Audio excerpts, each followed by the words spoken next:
Hello दोस्तों, आप सभी का स्वागत है आपके अपने YouTube चैनल वर्टेक्स क्लासेस पर। जैसा कि हम पिछले लेक्चर में कंप्लीट कर चुके थे, सर्च एरे इंडाइसेस का बहुत ही इंपॉर्टेंट क्वेश्चन हम लोगों ने सॉल्व किया था। 3-4 मेथड उसके पढ़े भी थे हम लोगों ने, तो उसी को आगे कंटिन्यू करते हुए जो इंपॉर्टेंट क्वेश्चन है और कुछ जो मेथड है उसको लगाएंगे। प्रीवियस जो क्वेश्चन मैंने लगाया था इसके पहले लेक्चर में, उसका कुछ क्वेश्चन मैं लगवा देता हूँ आप लोगों को, ताकि एक रिवीजन हो जाए। उसके बाद जो इसका मेथड है उसको आगे कंटिन्यू करते हैं।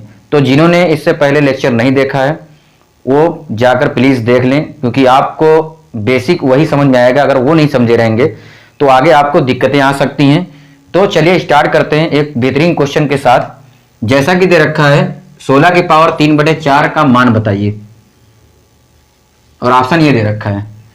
तो 16 की पावर 3/4 दे रखा है, तो 16 को एक काम करो, किसमें कन्वर्ट कर सकते हो? 4 की पावर में भी कन्वर्ट कर सकते हो या 2 की पावर में भी कन्वर्ट कर सकते हो। देखिए 2 की पावर में कन्वर्ट करने का क्या फायदा है कि यहाँ पे 4 है, तो 4 में अगर कन्वर्ट कर देंगे 2 की पावर 4 16 होता है, तो ज्यादा फायदा हो जाएगा। क्यों? क्योंकि 4 और 4 क्या हो जाएगा, कैंसिल हो जाएगा। तो 2 की पावर 4 कितना होता है 16, और उसकी पावर कितना दे रखा है 3/4। बात समझ में आ रही? मैंने 16 को कन्वर्ट कर दिया 2 की पावर 4 में, और एज इट इज जो 3/4 है वहां पे रख दिया पावर में। अब देखिए पावर की पावर में क्या होता है, जो मैंने सिखाया था आपको, पावर की पावर अगर दे रखी है तो मल्टीप्लाई हो जाता है। तो 4 गुणे 3/4 हो जाता, तो 4 से 4 कैंसिल आउट हो जाएगा, यानी 2 की पावर 3 हो जाएगा। और 2 की पावर 3 का मतलब क्या है, 2 गुणे 2 गुणे 2, 3 बार मल्टीप्लाई कर देंगे तो आंसर क्या आ जाएगा 8। यानी ऑप्शन क्या हो गया, बी। तो ये बहुत बेसिक था, इस तरह से क्वेश्चन हम लोग लास्ट में लगा रहे थे। तो एक बार रिवीजन कर लेते हैं, 6-7 क्वेश्चन इस पे लगा लेते हैं, उसके बाद नेक्स्ट कॉन्सेप्ट पढ़ते हैं। ठीक है दोस्तों, तो नोट करिए आप लोग, उसके बाद नेक्स्ट क्वेश्चन लगाते हैं। तो क्वेश्चन दे रखा है 36 की पावर 1/6 का मान बताइए। ऑप्शन दे रखा है 1, 6, √6 और क्यूब √6 दे रखा है। 36 की पावर 1/6। अब 36 की पावर जब 1/6 दे रखा है, तो 36 को किसके पावर में कन्वर्ट कर सकते हैं? तो सबसे पहले आपके दिमाग में यही आना चाहिए, 36 यानी 6 का स्क्वायर। 6 का स्क्वायर 36 होता है, बाद में देखेंगे उसका होगा या नहीं होगा, लेकिन 6 का स्क्वायर 36 है और उसकी पावर 1/6 कर दिया हमने। अब वही केस हो गया कि पावर की पावर है। समझ में आ रही बात? तो पावर की पावर में क्या होता है, मल्टीप्लाई हो जाता है पावर में, यानी 2 गुणे 1/6 और ये कैंसिल आउट हो जाएगा, 2 3 6, यानी 6 की पावर 1/3। 1/3 क्या बनेगा, क्यूब रूट बन जाएगा, और अंदर 6 रह जाएगा क्योंकि बाहर नहीं आएगा। तो ऑप्शन क्या हो गया, डी। तो ये भी क्वेश्चन सिंपल था। आपको क्या करना था, 36 को तोड़ना था 6 की पावर में, और जो भी कैंसिल आउट हो रहा है उसके बाद आप आसानी से कर सकते थे। तो चलिए नोट करिए इसको, नेक्स्ट क्वेश्चन फिर सॉल्व करते हैं। तो नेक्स्ट क्वेश्चन दे रखा है 8 की पावर 2/3 बराबर होगा। 8 की पावर 2/3 बराबर होगा, ऑप्शन ये दे रखा है। तो सबसे पहले आपके पास दिमाग में क्या आएगा, 8 की पावर 2/3 दे रखा है, यानी मैं 8 को पावर में कन्वर्ट करूं किसके, 2 की पावर में। अगर 8 को 2 की पावर 3 लिख सकते हैं क्या आप, लिख सकते हैं, और उसकी पावर क्या होगी 2/3। अभी मल्टीप्लाई होगा, मल्टीप्लाई करने की क्या जरूरत, यहीं काट दो, क्योंकि बाद में वही होगा। मल्टीप्लाई करने के बाद आप क्या करेंगे, कट करेंगे, तो 3 से 3 कट जाएगा, बचेगा क्या 2 की पावर 2। 2 की पावर 2 का मतलब क्या, 4 आ जाएगा। तो आंसर क्या हो गया, सी। तो ये भी बहुत सिंपल क्वेश्चन था, आपने 3 से 3 कैंसिल आउट कर दिया, तो आंसर आ गया 4। तो अगला क्वेश्चन दे रखा है, यदि 3 की पावर x + 8 बराबर है 27 की पावर 2x + 1, तब x का मान बताइए। ऑप्शन है 3, 7, 6, 9। तो इस तरह का क्वेश्चन मैंने कल करवाए थे। इसमें क्या करना रहता है कि आप इक्वल जब दे रखा है तो नीचे जो बेस है उसको बराबर कीजिए, ताकि क्या हो कि पावर बराबर हो जाए। बात समझ में आ रही? जब तक आप बेस इक्वल नहीं करेंगे तब तक हम पावर को बराबर नहीं लिख सकते। तो देखिए इसमें क्या करेंगे, अब 3 को तो 27 नहीं कर सकते, तो 3 को क्या करेंगे हम, 27 को 3 बना सकते हैं। कैसे, 3 की पावर 3 हो जाता है 27, और उसकी पावर कितना है 2x + 1। बात समझ में आ रही? अब देखिए यहाँ पे क्या होगा, पावर की पावर हो गया, तो ये पावर क्या होगा, इससे मल्टीप्लाई हो जाएगा, यानी 3 की पावर ये 3 इसमें मल्टीप्लाई होकर क्या हो जाएगा 3 × 2x + 1। ये बात समझ में आ रही? और यहाँ पे एज इट इज रहेगा 3 की पावर x + 8। बात समझ में आ रही? अब देखो मल्टीप्लाई करके देखो क्या होगा, 3 दूना 6x + 3 का 1 मल्टीप्लाई करेंगे 3 हो जाएगा। यहाँ पे एज इट इज रहेगा 3 की पावर x + 8। अब यहाँ देखो बेस इक्वल हो गया क्या, बराबर में जब भी बेस इक्वल होगा तो पावर इक्वल लिख सकते हैं हम। तो यहाँ पावर इक्वल अगर लिखेंगे तो क्या होगा, x प्लस 8 बराबर 6x प्लस 3। ये बात क्लियर हो रही है आप लोगों को। यहाँ पे देखिए x छोटा है, उधर ले जाइए, यानी 6x माइनस 5 माइनस x, ये x उधर जाएगा, 3 इधर आ जाएगा, यानी 8 माइनस 3। तो 8 में से 3 गए 5 बराबर कितना होगा, 6x में से 1x गए 5x। तो x बराबर क्या हो गया, 5 5 तो कैंसिल आउट हो गया, तो x बराबर 1। तो इसका मान 1 आ गया x का। तो x का मान क्या पूछा है, ऑप्शन में नहीं दे रखा 1 क्या, एक बार चेक कर लो फिर से। देखिए 3 की पावर 3 दूना 6 प्लस 3 x प्लस 8, 6x में से 1 5x, 5 सही है, ऑप्शन सही कर लो, ऑप्शन 1 बना लो, यहाँ पे ऑप्शन गलत हो गया होगा, तो ऑप्शन 1 ही आएगा, एक ही आएगा आंसर, तो ऑप्शन ए बिल्कुल करेक्ट है। तो समझ में आ रहा है आप लोगों को। सेम तरीका जो कल हम लोगों ने लगाया था वही है, आप बेस को इक्वल करिए, ठीक है, बेस इक्वल हो जाएगा तो ऑटोमेटिक पावर बराबर हो जाएगी, पावर बराबर होने पे आप x का मान निकाल सकते हैं। बात क्लियर हो रही है क्या, मान यही आ रहा है ना, देख लो 6x 5x बराबर, हाँ सही है, यही सही है बिल्कुल। तो नोट करिए, फिर नेक्स्ट क्वेश्चन सॉल्व करते हैं। तो अगला क्वेश्चन दे रखा है, यदि a और b दो धनात्मक पूर्णांक इस प्रकार हैं कि a की पावर b बराबर 125 है, तो a माइनस बी की power a plus b minus 4 बराबर है। तो ये क्वेश्चन बहुत अच्छा है, एग्जाम में आया हुआ क्वेश्चन है ये। तो इसको देखो कैसे करेंगे, गिवन क्या है यहाँ पे, a की पावर b बराबर 125 है, पूछा क्या जा रहा है, a माइनस बी की power a plus b minus 4। इसका मतलब हमें a और b का मान पता होना चाहिए, तभी हम ये वैल्यू फाइंड आउट कर सकते हैं। लेकिन यहाँ पे देखिए a की पावर b बराबर दे रखा है, तो कुछ तो यहाँ पे ऐसा करना पड़ेगा जिससे a का मान भी निकल जाए और b का मान भी निकल जाए। तो क्या करेंगे आप लोग, a की पावर b बराबर 125 को क्या लिख सकते हैं, 5 की पावर 3 लिख सकते हैं क्या। अगर ऐसा कर सकते हैं तो हम कंपेयर कर सकते हैं, ये भी a की पावर b बराबर 5 की पावर 3, इसका मतलब क्या हुआ, a किसके बराबर है 5 के, तो a की वैल्यू 5 आ गई, और b किसके बराबर हो जाएगा 3 के, पावर बराबर पावर, बेस बराबर बेस। ये बात समझ में आ रही सभी को, a और b का मान हमें पता चल गया। अब यहाँ पे ले आके पुट कर दीजिए, देखिए a माइनस बी की power a plus b minus 4, यही है क्या, a का मान 5 है, b का मान 3 है, 5 प्लस 3 माइनस 4, 5 में से 3 गए 2, 2 की पावर 8 माइनस 4 यानी 4 हो जाएगा। तो 2 की पावर 4 कितना होता है 16, यानी आंसर क्या आना चाहिए 16, ऑप्शन ए। तो बहुत ही आसान था, कुछ भी टफ नहीं था, लेकिन यहाँ पे दिमाग लगाना था कि a और b का मान हम कैसे फाइंड आउट कर सकते हैं। बात समझ आ रही है आप लोगों को, किसी को दिक्कत तो नहीं है, कमेंट करके बताओ किसी को कोई प्रॉब्लम, क्या दिक्कत है, समझ में आ रहा है या नहीं आ रहा है। आ रहा है तो दोस्तों चैनल को सब्सक्राइब कर लो और बेल आइकन को दबा दो, ठीक है, दोस्तों को शेयर कर दो। चलिए नेक्स्ट क्वेश्चन लगाते हैं। तो अगला क्वेश्चन दे रखा है, यदि 2 की पावर 2x प्लस 21 बराबर 32 की पावर 3x माइनस 1, तो x का मान ज्ञात कीजिए, ठीक है। तो कैसे करेंगे आप लोग, देखिए 2 को 32 तो नहीं बना सकते, अब क्या करेंगे 32 2 में कन्वर्ट कर सकते हैं, है ना। तो वही काम करना हमें, 2 की पावर 2x प्लस 21 बराबर 32 को 2 की पावर में कन्वर्ट करेंगे तो क्या आएगा, 8 चौक 32 होता है, नहीं समझ में आ रहा तो ऐसे करो, 8 चौक 32 होता है क्या, 8 को क्या लिख सकते हो 2 की पावर 3, 4 को क्या लिख सकते हो 2 की पावर 2, तो इस तरह से 2 की पावर कितना हो गया 5, तो 32 को आप क्या लिख सकते हो 2 की पावर 5, और उसकी पावर कितना हो जाएगी 3x माइनस 1। ये बात समझ में आ रही, क्लियर। उसके बाद क्या करेंगे अब, 2 की पावर 2x प्लस 21 तो एज इट इज रहेगा, पावर की पावर है तो इसका मतलब क्या मल्टीप्लाई कर लेंगे हम, तो 2 की पावर कितना होगा 5 गुणे 3x यानी कि 15x माइनस 5 एकम 5। अब देखिए यहाँ पे बेस इक्वल है तो पावर इक्वल हो जाएगी, 2x प्लस 21 बराबर किसके हो जाएगा 15x माइनस 5, क्लियर। अब इस 15x को इधर ले आइए या 2x को उधर ले जाइए, ज्यादा सही रहेगा, 15x 2x उधर जाएगा कितना हो जाएगा माइनस 2x हो जाएगा, माइनस 5 इधर आएगा क्या हो जाएगा 21 प्लस 5 यानी ये 26 हो जाएगा, 15 में से 2x जाएगा कितना हो जाएगा 13x, तो 13x बराबर अगर 26 है तो x बराबर क्या हो जाएगा 13 दूना 26, x बराबर 2। ये बात समझ में आ रही सभी को, तो x का मान क्या आ गया 2, यानी कि ऑप्शन बी। तो इसमें कुछ ऐसा टफ नहीं था, सिंपल था, पिछले तरीके की था कि 32 को आप तोड़िए और बेस को इक्वल करिए, और बेस इक्वल हो जाएगा तो क्या करेंगे पावर बराबर कर देंगे। तो क्वेश्चन नोट करिए, फिर नेक्स्ट क्वेश्चन सॉल्व करते हैं। तो क्वेश्चन दे रखा है 100 की पावर 1/2 गुणे 0.001 की पावर 1/3 माइनस 0.0016 की पावर 1/4 गुणे 3 की पावर 0 प्लस 5/4 की पावर -1। क्वेश्चन देख के बहुत टफ लग रहा है, लेकिन ऐसा कुछ नहीं है ना। आप ध्यान से देखिए, 100 की पावर 1/2 का मतलब क्या है? क्या ये स्क्वायर रूट ही है क्या? 1/2 पावर है तो क्या है, स्क्वायर रूट ही तो हुआ।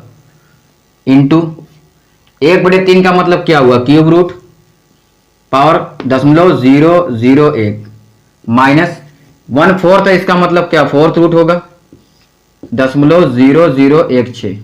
बात क्लियर समझ में आ रही? आगे 3 की पावर 0 है, तो 3 की पावर 0 का क्या मतलब होता है, किसी भी संख्या की पावर अगर 0 मैंने बताया था तो 1 हो जाता है। तो इसको सॉल्व कर लो, 1 आ जाएगा। 5/4 की पावर -1 है, मैंने बताया था a/b। a/b की पावर अगर माइनस है तो अगर पलट देंगे यानी 4/5 कर देंगे तो पावर क्या हो जाती है, पॉजिटिव हो जाती है। -1 से क्या हो जाएगा, +1 बन जाएगा। अब देखो स्क्वायर रूट 100 है तो इसका मतलब 10 होगा, क्योंकि 10 का तो होता है स्क्वायर 100, स्क्वायर रूट 10 हो जाएगा। यहाँ पे देखो मैंने बताया था क्यूब रूट में, क्यूब रूट में देखो 1 का क्यूब रूट क्या होगा, 1 ही होगा। 3 अंक के बाद अगर दशमलव लगा है तो क्यूब रूट क्या करता है, बाहर निकालता है 1 अंक के बाद। ये मैंने बताया था आप लोगों को, 3 का पेयर बनाता है, बाहर 1 का निकालता है। तो 3 अंक पे दशमलव लगा है तो बाहर 1 अंक पे दशमलव लगेगा। माइनस फोर्थ रूट में क्या करेगा, 16 किसका स्क्वायर बनाएंगे, फोर्थ रूट में, यानी 16 क्या लिख सकते हैं, 2 गुणे 2 गुणे 2 4 बार लिख सकते हैं, यानी 2 आ जाएगा। 2 की घात 4, 1 2 निकल जाएगा बाहर। दशमलव के साथ क्या होगा, 4 अंक पे दशमलव लगा है तो फोर्थ रूट क्या करेगा, बाहर निकालेगा 1 अंक पे, तो दशमलव 2 हो जाएगा। गुणे 1 करेंगे तो यही आएगा, प्लस 4/5। इतना समझ में आएगा सभी को? देखो 10 गुणे 0.1 करेंगे तो कितना आ जाएगा, 1, क्योंकि 10 गुणे 1 करेंगे 1 के बाद दशमलव लगा देंगे तो 1.0 हो जाएगा। माइनस 0.2 प्लस 5 से अगर डिवाइड करेंगे इसमें तो कितना आ जाएगा, 5 8 40, दशमलव लगाएंगे तो 5 8 40 आ जाएगा, 0.8 आ जाएगा। 1 में से 0.2 घटाएंगे तो क्या हो जाएगा, 0.8 आ जाएगा। ये बात समझ में आ रही? 1.0 में से 0.2 घटाइए, देखिए 10 में 2 के 8, यहाँ कुछ बचा क्या, नहीं, 0.8। वहाँ ऑलरेडी पहले से 0.8 है, दोनों जुड़ के कितना हो जाएगा, 1.6। यानी आंसर क्या आना चाहिए, ए ऑप्शन सही है, 1.6 आ जाएगा। तो ऐसा कुछ टफ नहीं था, बिल्कुल बहुत ही आसान था। स्क्वायर रूट बताया मैंने, क्यूब रूट भी बताया, दशमलव वाला। यहाँ पे फोर्थ रूट है तो उसमें कुछ नहीं, 4 का पेयर बनाएंगे, बाकी सब वही मेथड है पुराना। ठीक है, तो आई होप आप लोगों को समझ में आ रहा होगा। नोट करिए, इसके बाद कुछ नया कॉन्सेप्ट पढ़ते हैं। ठीक है, तो पढ़ते हैं अब, जब पूरी राशि क्या हो, करणीकृत हो, यानी करणीगत हो, यानी जो भी वैल्यू दे रखी है रूट के अंदर सारी वैल्यू, जब पूरी राशि करणीगत हो,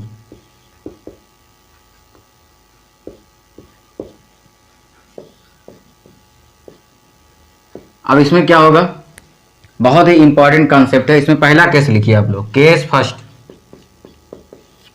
केस फर्स्ट में क्या है, जैसे मान लो अगर रूट के अंदर, करड़े के अंदर इस तरह से मान दिया, मान लो p plus root p plus root p plus, इस तरह से क्या हो रहा है, इनफाइनाइट तक जा रहा हो।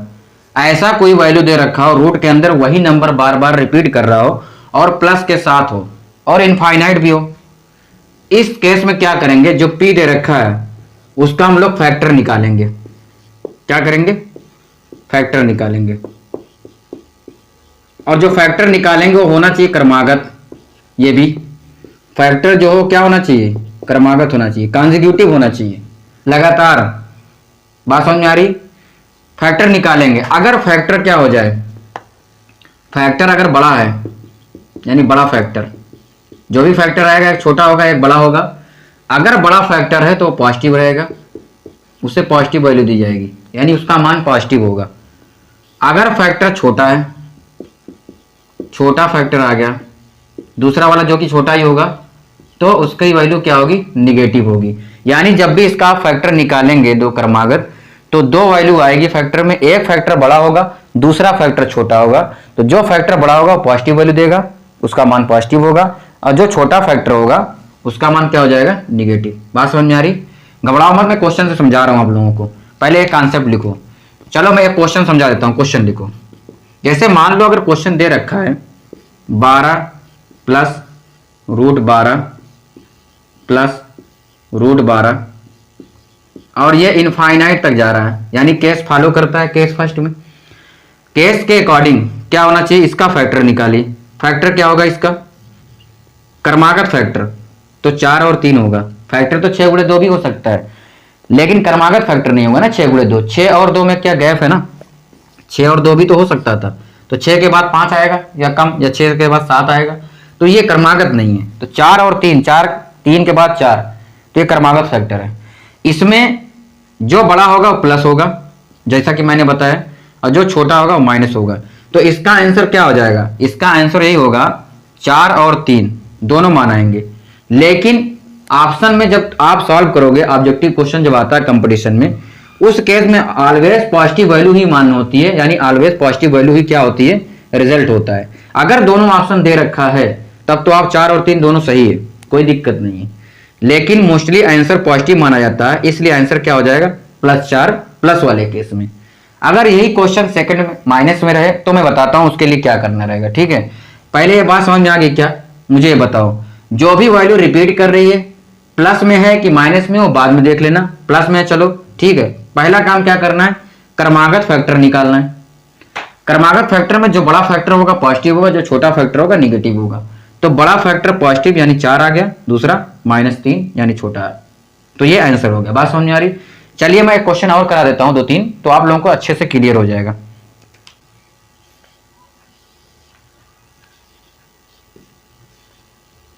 जैसे क्वेश्चन दे रखा है √2 प्लस इनफाइनाइट बार जा रहा है।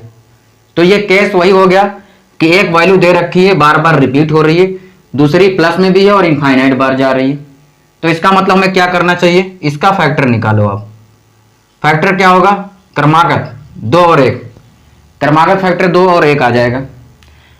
अब इसमें बड़ा जो फैक्टर है वो प्लस होगा और जो छोटा फैक्टर है वो माइनस होगा। ये बात क्लियर है। तो आंसर क्या हो गया, 2 और -1। बात समझ में आ रही, ये क्लियर हो रहा है कि नहीं, ये बताओ मुझे, क्लियर हो रहा है क्या। चलिए एक और क्वेश्चन लिखिए। मान लो क्वेश्चन में दे रखा है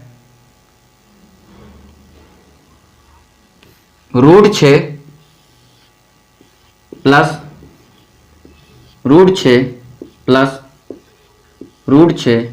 प्लस इनफाइनाइट बार। अब इस केस में देखिए क्या है, ये केस वही फॉलो करता है। हमें क्या करना चाहिए, इसका गुणनखंड निकालें यानी कि फैक्टर निकालें, वो भी क्रमागत। तो 3 और 2 इसका क्या हो जाएगा, फैक्टर हो जाएगा। बड़ा वाला फैक्टर प्लस, छोटा वाला फैक्टर माइनस।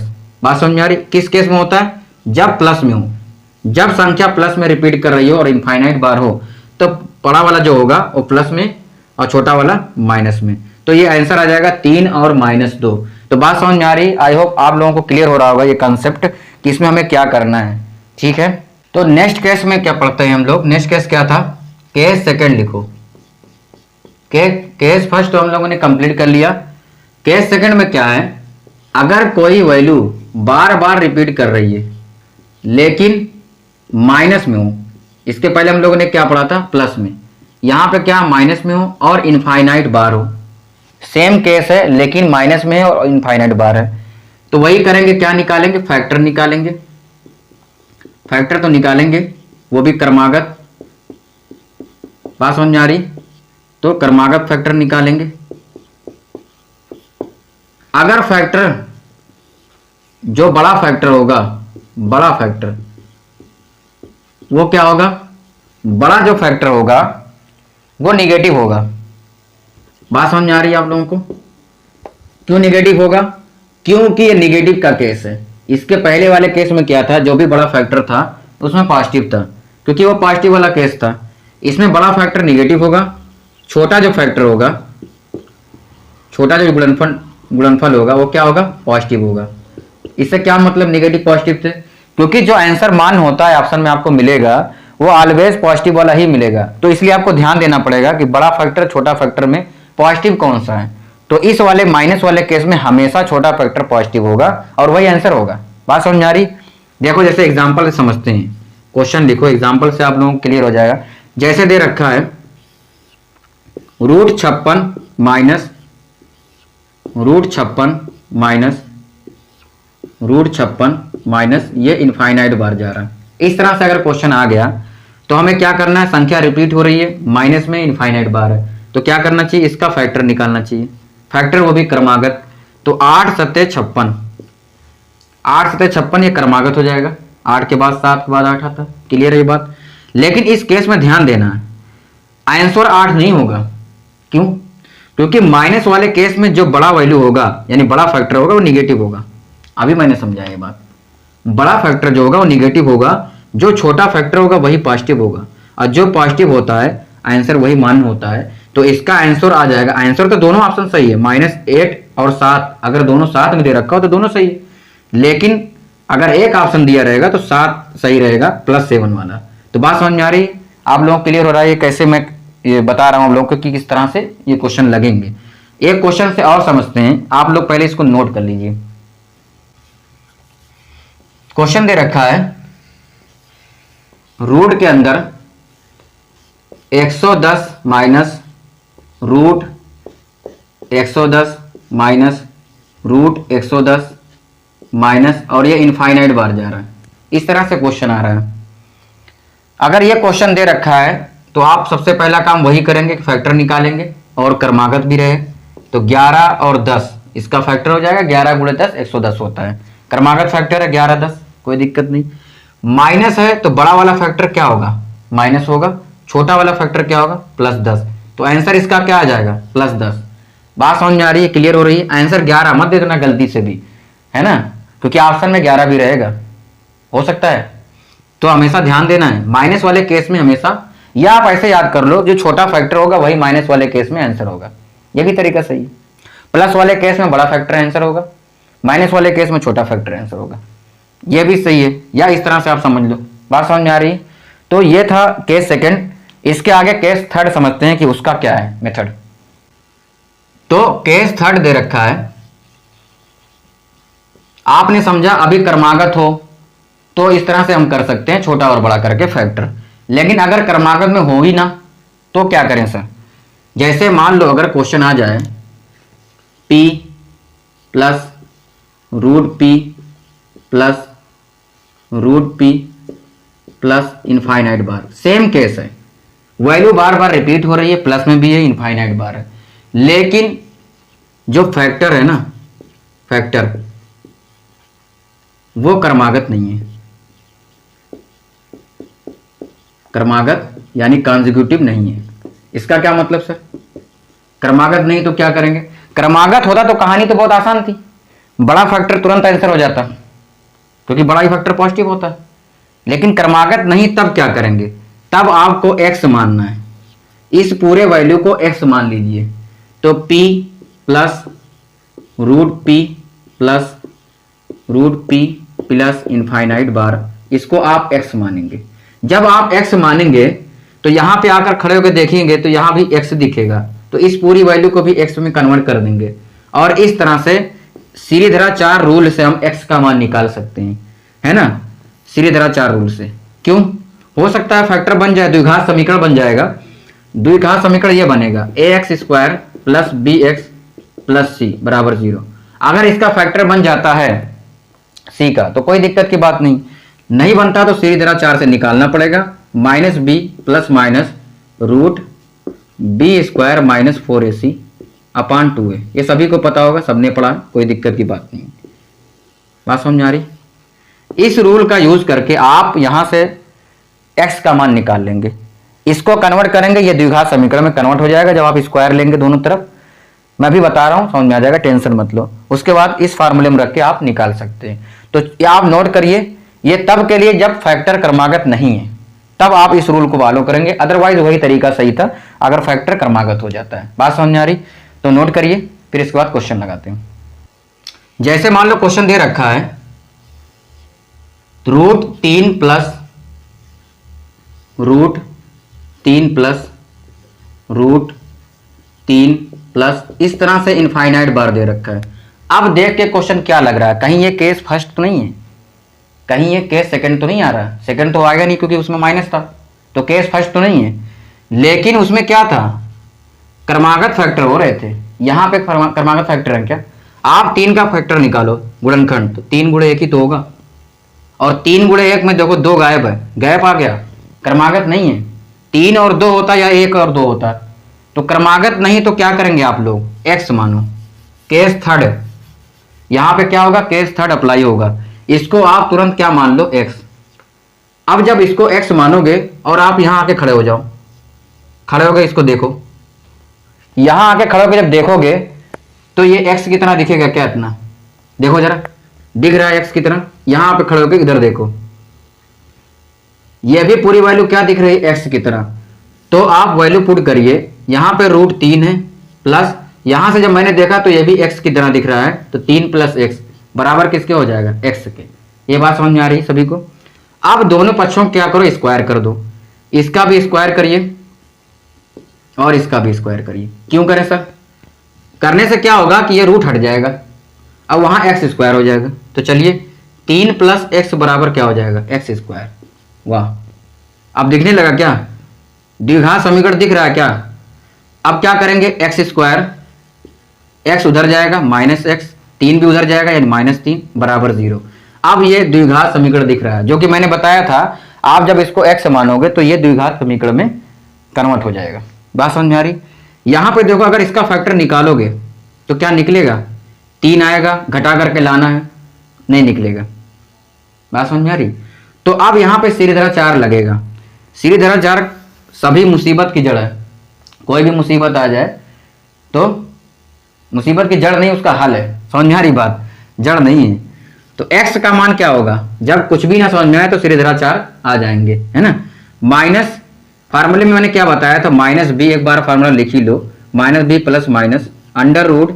√b² - 4ac/2a, यही होता है क्या, यही होता है। अब इस फार्मूले को ध्यान से देखो, ये फार्मूला क्या ऐसा दिख रहा है क्या, ax² + bx + c बराबर 0। देखो कंपेयर करो आप, a का मान क्या है, a का मान क्या है, यहाँ पे 1 है, देखो b का मान क्या है, bx यहाँ -x, तो b का मान -1 है क्या, क्लियर। c का मान यहाँ पे क्या है, कंपेयर करके देखो, c का मान -3। अब यही मान हमें ले जाके यहाँ पुट करना है। ये मैं बता रहा हूँ, आप डायरेक्ट कर सकते हो, ऐसी बात नहीं, लेकिन एक बार आप समझ लीजिए कि कॉन्सेप्ट किस तरह से काम करता है, समझ आ रही बात। तो -b का मान कितना था, -1, तो माइनस तो बाहर है, -1 यहाँ लग जाएगा, प्लस माइनस √b² का मान -1 है, b का मान -1, तो उसका स्क्वायर हो जाएगा, -4 × a का मान क्या है, 1 है, इंटू c का मान कितना, -3/2 × a का मान कितना, 1। तो ये था, वैल्यू पुट कर लिया आपने, ठीक है। अब इसको सॉल्व करिए, देखिए -1 माइनस मल्टीप्लाई होगा, क्या हो जाएगा, 1 बन जाएगा, और यहाँ प्लस माइनस है, प्लस माइनस, -1 का स्क्वायर करेंगे तो क्या आएगा, 1 हो जाएगा, -4 -3 माइनस माइनस प्लस 4 × 12, तो +12 हो जाएगा, बटे 2 × 1 यानी 2 हो जाएगा। ये बात समझ में आ रही सभी को। अब रूट के अंदर 12 और 1 जुड़ जाएगा, यानी 1 ± √13/2, ये मान आ गया। लेकिन यहां पे कैसे पता चलेगा सर, यही आंसर है क्या, नहीं, जरूरी नहीं यही आंसर दिया हो। अब यहां पे आपको क्या करना पड़ेगा, आंसर हो भी सकता है नहीं भी, एक बार प्लस आंसर, एक बार माइनस, भी प्लस माइनस दे रखा है। तो आप √13 का मान निकालो।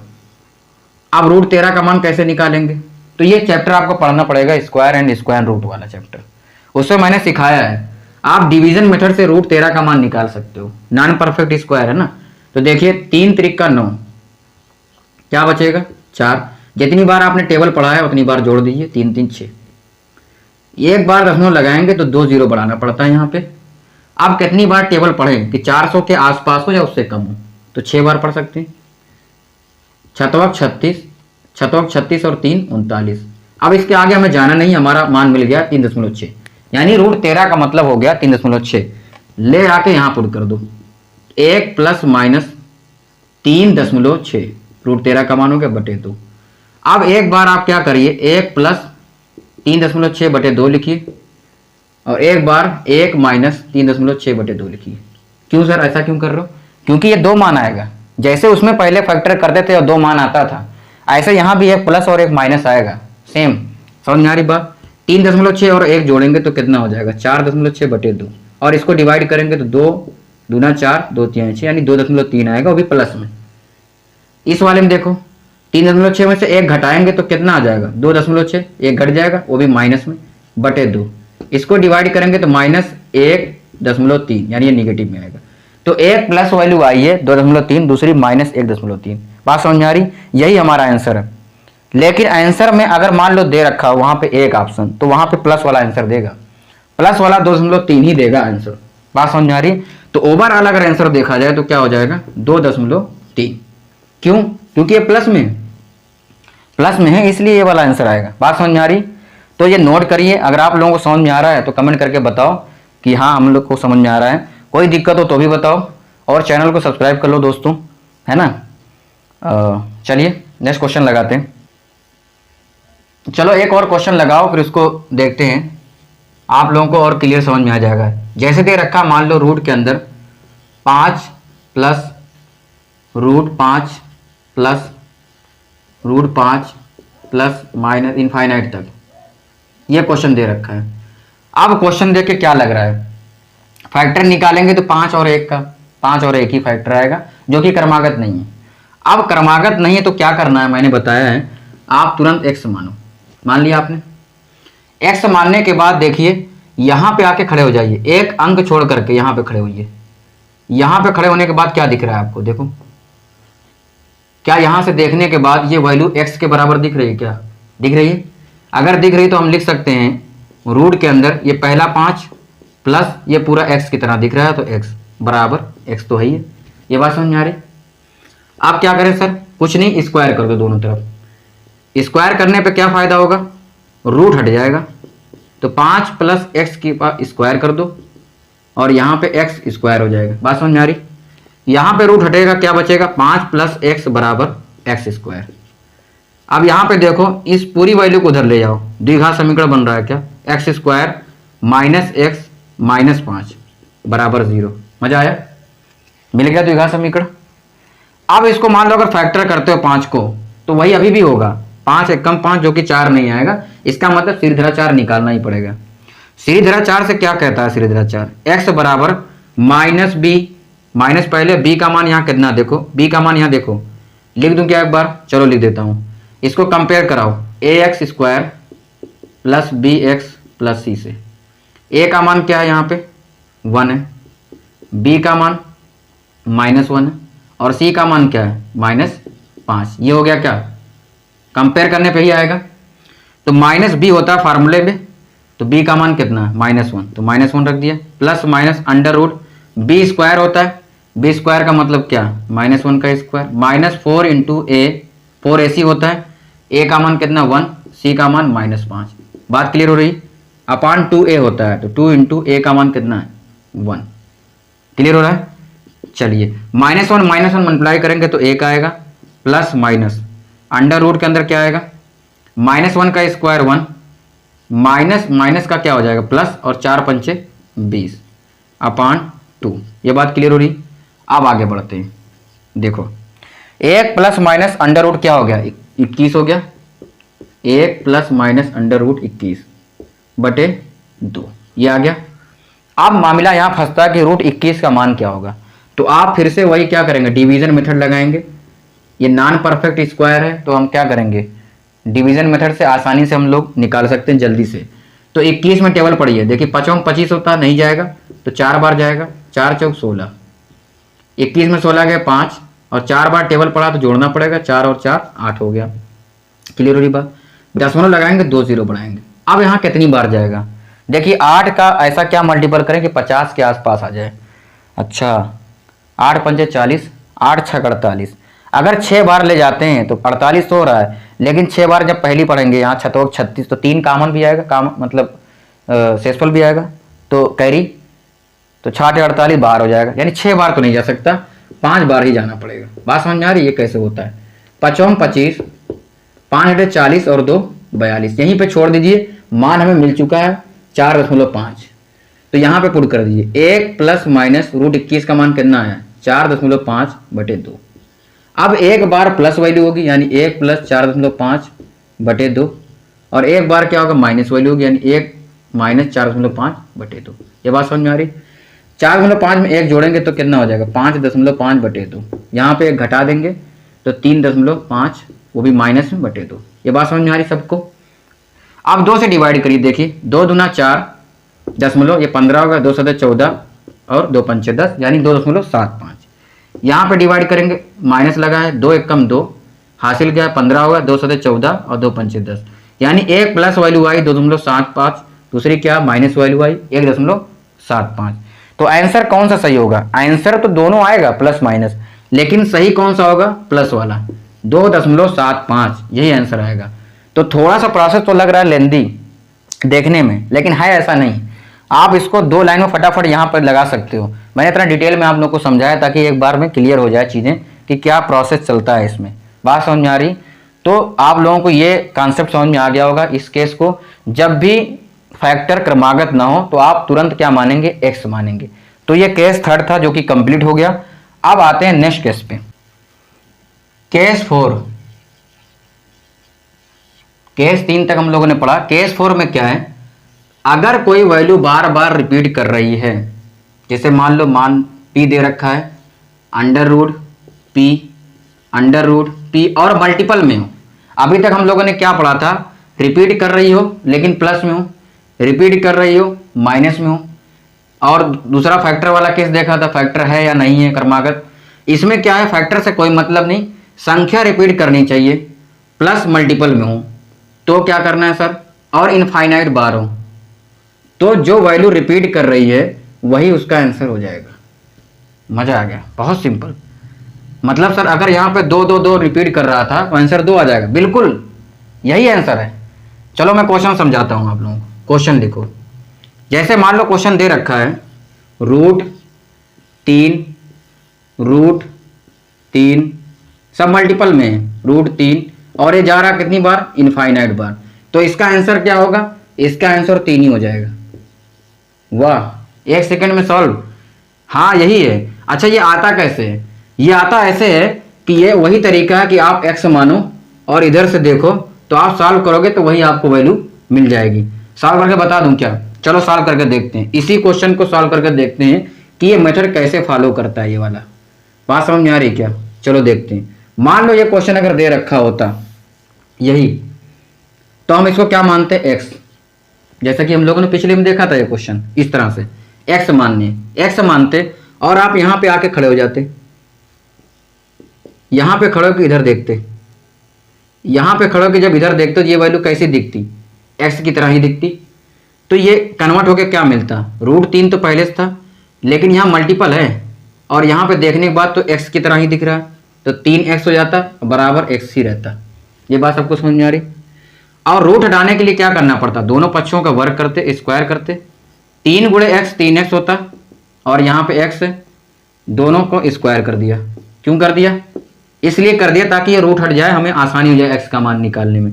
देखिए ये रूट हटेगा तो यहाँ पे क्या मिलेगा? 3x और यहाँ पे क्या मिलेगा? x²। तो x² से एक x कट जाएगा, है ना, एक x कट जाएगा तो एक x यहाँ बचा, यहाँ मान क्या बचा? 3। तो x का मान क्या आया? 3। देखिए यहाँ प्रूव कर दिया मैंने कि x का मान 3 आ गया। आप डायरेक्ट यही तरीका अप्लाई करिए कि कोई भी मान अगर मल्टीप्लाई में रिपीट कर रहा है और इनफाइनाइट बार, तो जो मान रिपीट कर रहा है वही उसका आंसर हो जाएगा। तो ये बात प्रूफ हो चुकी है। समझ में आ रहा है दोस्तों? नेक्स्ट क्वेश्चन में समझाता हूं और भी इसका, ये आप नोट करिए तब तक। जैसे मान लो क्वेश्चन दे रखा है √5 इंटू √5 इंटू √5 इंटू √5 ऐसा इनफाइनाइट बार है, तो आंसर क्या हो जाएगा इसका बताओ। अगला क्वेश्चन चलो नोट करो। अगर रूट के अंदर दे रखा है √6 इंटू √6 इंटू √6 और ये इनफाइनाइट बार ऐसा हो रहा, तो आंसर क्या होगा। अगला क्वेश्चन √7 इंटू √7 7 इंटू √7, इस तरह से इनफाइनाइट बेद रखा है तो क्या आंसर होगा। अगला क्वेश्चन √12 इंटू √12 इंटू √12 इस तरह से इनफाइनाइट बार जा रहा है, तो आंसर क्या होगा? इन सभी का आंसर क्या होगा? इनफाइनाइट बार जा रहा है और मल्टीपल में है रूट के, आंसर सेम हो जाएगा। यानी 5 अगर बार बार रिपीट कर रहा है तो आंसर क्या होगा? 5। इस वाले क्वेश्चन में आंसर 6 हो जाएगा, इस वाले में 7 हो जाएगा, इस वाले में 12 हो जाएगा। मजा आ गया, कितना सिंपल है। अगर आपको कॉन्सेप्ट क्लियर है ना तो आप चुटकियों में लगा सकते हो क्वेश्चन को। देखो कितना लेंथी प्रोसेस है, अगर आप एक्स मानते हैं तो 4 लाइन 5 लाइन लगता, टाइम भी बर्बाद होता, तुरंत आप फटाक से इसका आंसर बता सकते हैं। तो समझ में आ रहा है दोस्तों? समझ में आ रहा है तो चैनल को सब्सक्राइब कर लो दोस्तों, व्हाट क्लासेस को आप लोग सब्सक्राइब कर लीजिए, है ना। और दोस्तों को क्या करिए, शेयर कर दीजिए। तो चलिए नेक्स्ट कॉन्सेप्ट समझते हैं। तो केस 4 पढ़ते हैं। केस 4 तो हो चुका था, केस 5। अगला केस 5 है। इसमें क्या करेंगे, मान लो कोई रूट अगर दे रखा, एक्स दे रखा, मल्टीप्लाई में हो। केस वही है कि मल्टीप्लाई कर रहे हैं, अभी जो इससे पहले पढ़े थे। एक्स रूट एक्स ऐसा कितनी बार जा रहा है ये फिक्स होना चाहिए। वहां पे क्या था, इनफाइनाइट बार था, यहां पे ऐसा नहीं है, यहां पे ये फिक्स होगा कितनी बार मल्टीप्लाई हो रहा है रूट के अंदर। अगर ऐसा है तो हम क्या करेंगे, एक्स की पावर 2 की पावर n -1 अपान 2 की पावर n। ये क्या है सर, n क्या है? n का मतलब है जितनी बार करली आई हो। क्या है? जितनी बार करली आई हो। इसका क्या मतलब? इसका मतलब यह हुआ यहां पे करली कितनी बार आई है, 1 2 3 4 बार आई है। तो इसका मतलब x 2 की पावर जो है ना n 4 हो जाएगा, 2 की पावर 4 -1 अपान 2 की पावर 4। तो चलिए इसको क्वेश्चन से समझते हैं। क्वेश्चन मान लो दे रखा है, अगर √2 इंटू √2 ये क्वेश्चन दे रखा है। ये देखिए इनफाइनाइट बार नहीं है, नंबर रिपीट हो रहा है, मल्टीपल में भी है। अगर यही इनफाइनाइट बार होता तो आंसर तो 2 ही हो जाता, केस 4 हो जाता। लेकिन इसमें नहीं है इनफाइनाइट बार, तो क्या होगा सर? होगा कुछ नहीं, जो वैल्यू रिपीट कर रही है उसको पहले लिखो, यानी 2, और उसकी पावर क्या हो जाएगी, 2 की पावर n का मतलब करली कितनी बार, 3 बार आई है, तो 2 की पावर 3 -1 अपान 2 की पावर 3। ये 2 क्यों आ रहा है? हाँ 2 आएगा, ये देख कर नहीं आ रहा कि यहाँ 2 तो इसलिए 2, ऐसा नहीं है, यहाँ फार्मूले में ही 2 रहेगा। बात क्लियर हो रही है? एक्स का मान जो रिपीट कर रहा है वो यहाँ आएगा, और ये फार्मूले में है 2 की पावर n। तो इसको जब सॉल्व करेंगे, 2 की पावर 3 क्या होगा, 8 -1 बटे 2 की पावर 3 8।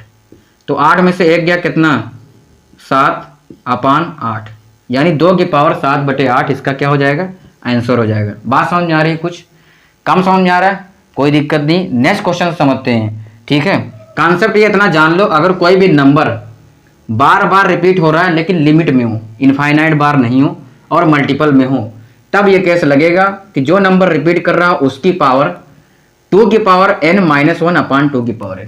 बात समझ में आ रही? चलिए नेक्स्ट क्वेश्चन से समझते हैं इसको। जैसे मान लो क्वेश्चन अगर दे रखा है √7 इंटू √7 4 बार है।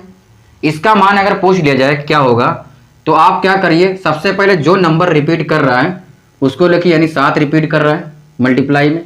कितनी बार रिपीट किया, जितनी बार रिपीट किया है उसको 2 की पावर में लिखिए, यानी 2 की पावर n होता है। तो कितनी बार रिपीट किया, 1 2 3 4 बार रिपीट किया है, चाहे आप करली से गिन लें चाहे नंबर से गिन लें, बात एक ही है। तो 2 की पावर 4 होगा, 7 नहीं, -1 अपान 2 की पावर 4। बात क्लियर हो रही है? ठीक है, 7 की पावर क्या हो जाएगा, 2 की पावर 4 कितना होता है, 16। तो 16 -1 बटे 16 कितना आ जाएगा, 7 की पावर 16 में से 1 गए 15 बटे 16, यही आंसर होगा। बात समझ में आ रही? नेक्स्ट क्वेश्चन समझते हैं। चलो मान लो क्वेश्चन दे रखा है √6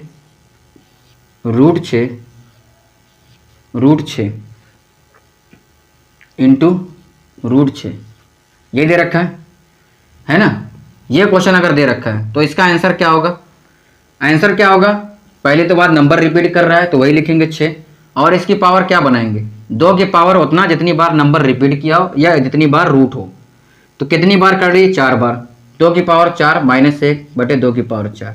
ठीक है, तो 6 की पावर कितना होगा, 2 की पावर 4 वही होगा 16 -1 यानी 15/16। तो आंसर क्या हो जाएगा, 6 की पावर 15/16। अब आप सोच रहे होंगे सर वहाँ भी 15/16 था, यहाँ भी 15/16 है, यहाँ 7 है, यहाँ 6, पावर में कोई तो डिफरेंस आ ही नहीं रहा। हाँ, पावर तो करली के हिसाब से ही चलेगी, पावर वैल्यू जो अंदर दे रखी है ना उसके हिसाब से नहीं है। बात समझ में आ रही है? सिर्फ जो बेस है ना वो जो नंबर रिपीट कर रहा है वही रहेगा। यहाँ पे 7 है तो यहाँ पे 6, जितनी बार करली रिपीट होगा पावर तो वही आने वाली। बात समझ में आ रही है? तो ये था कॉन्सेप्ट, हम लोगों ने आज केस 5 तक ये कॉन्सेप्ट पढ़ा है। करली के जितने भी रूल थे इंपॉर्टेंट वो सारे हम लोगों ने पढ़ लिए। प्लस में हो क्रमागत फैक्टर निकाल के आप चेक कीजिए, अगर क्रमागत फैक्टर है तो आप बड़ा फैक्टर जो होगा वो पॉजिटिव होगा, वही आंसर होगा। अगर माइनस में है, नंबर रिपीट कर रहा है इनफाइनाइट तक, वो भी हम लोगों ने पढ़ा। अगर मल्टीप्लाई में इनफाइनाइट तो वही वैल्यू हो जाएगी, वो भी हम लोगों ने पढ़ा। और अगर रिपीट नहीं कर रही है तो भी हम लोगों ने ये कॉन्सेप्ट सीख लिया। तो दोस्तों आप लोगों को कैसा लगा आज का लेक्चर, मज़ा आ रहा है कि नहीं मज़ा आ रहा है ये भी बताओ कमेंट करके। और चैनल को सब्सक्राइब कर लो यार अगर समझ में आ रहा हो, है ना। दोस्तों को शेयर कर दो। तो आज का ये टॉपिक था, कल और अच्छे से क्वेश्चन जो इंपॉर्टेंट क्वेश्चन आए हुए हैं वो लगाएंगे। और जिसने पिछला लेक्चर नहीं देखा प्लीज़ गाइस जाके आप लोग देखिए पिछला लेक्चर, बहुत मज़ा आएगा, आप लोगों को बहुत कुछ सीखने को मिलेगा। तो जाइए आप लोग देखिए। तो चलिए मिलते हैं नेक्स्ट वीडियो में, तब तक के लिए जय हिंद।